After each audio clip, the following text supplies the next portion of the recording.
Complete works of Swami Vivekananda. Raja Yoga. Chapter 4. The psychic prana. According to the yogis, there are two nerve currents in the spinal column, called Pingala and Ida, and a hollow canal called Sushumna running through the spinal cord. At the lower end of the hollow canal is what the yogis call the lotus of the Kundalini. They describe it as triangular in form, in which, in the symbolical language of the yogis, there is a power called the Kundalini, coiled up. When that Kundalini awakes, it tries to force a passage through this hollow canal, and as it rises step by step, as it were, layer after layer of the mind becomes open, and all the different visions and wonderful powers come to the yogi. When it reaches the brain, the yogi is perfectly detached from the body and mind, the soul finds itself free. We know that the spinal cord is composed in a peculiar manner. If we take the figure 8 horizontally, there are two parts which are connected in the middle. Suppose you add 8 after 8, piled one on top of the other, that will represent the spinal cord.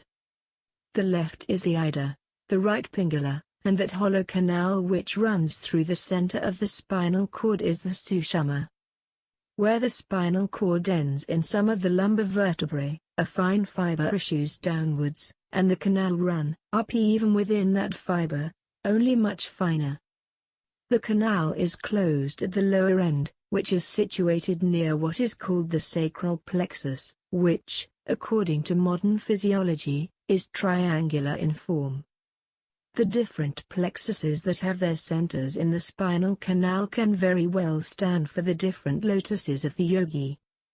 The yogi conceives of several centers, beginning with the Muladhara, the basic, and ending with the Sahasrara, the 1,000-petaled lotus in the brain.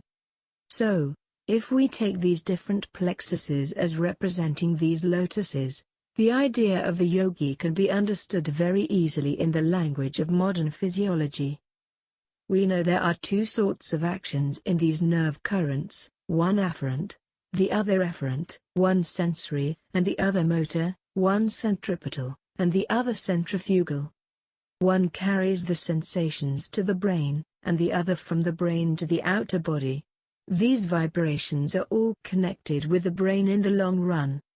Several other facts we have to remember, in order to clear the way for the explanation which is to come.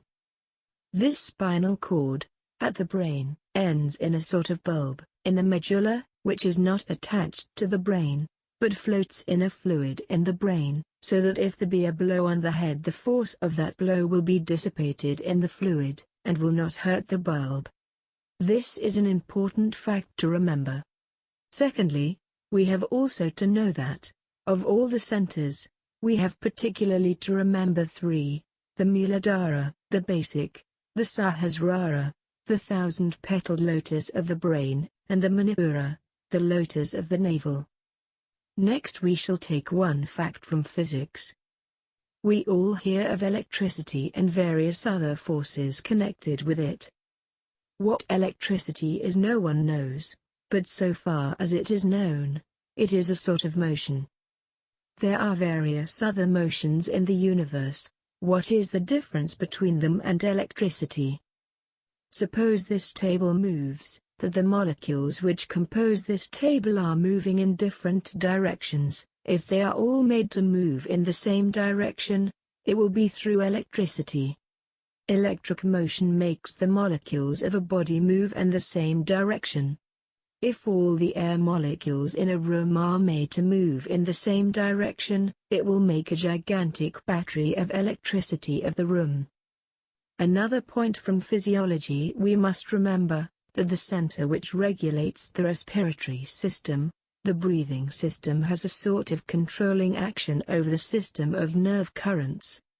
Now we shall see why breathing is practiced.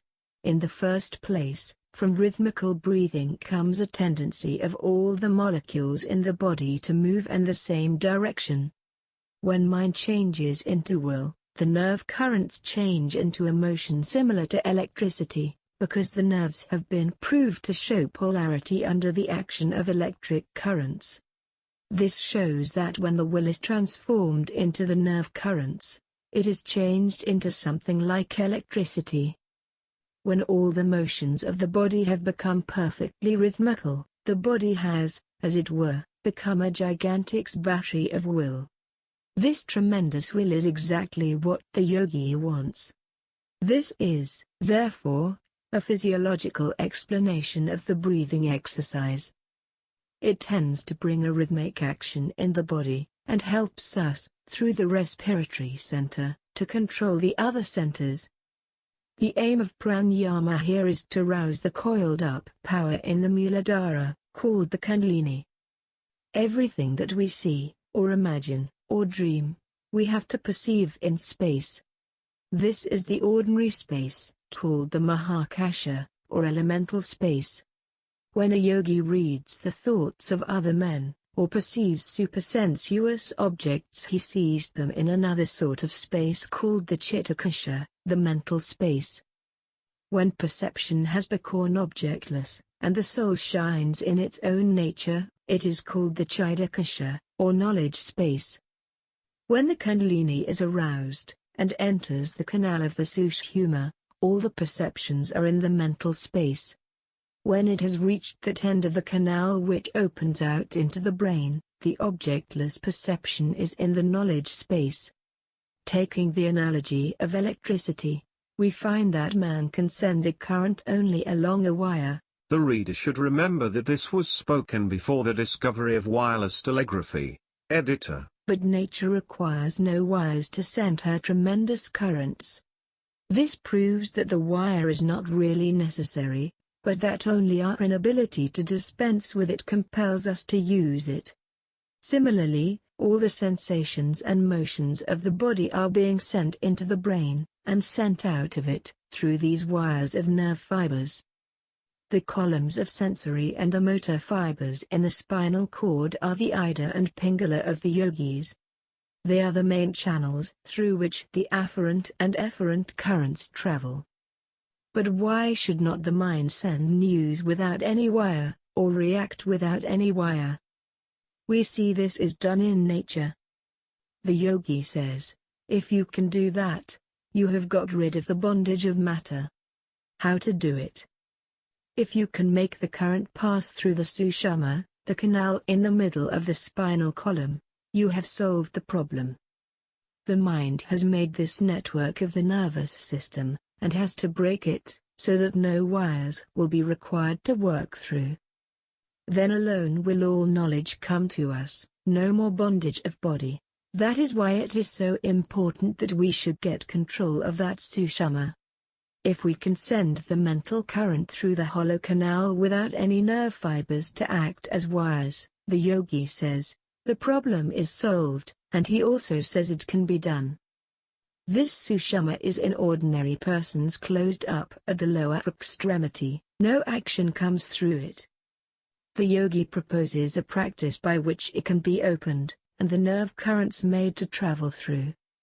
When a sensation is carried to a center, the center reacts. This reaction, in the case of automatic centers, is followed by motion. In the case of conscious centers it is followed first by perception, and secondly by motion. All perception is the reaction to action from outside. How, then, do perceptions in dreams arise?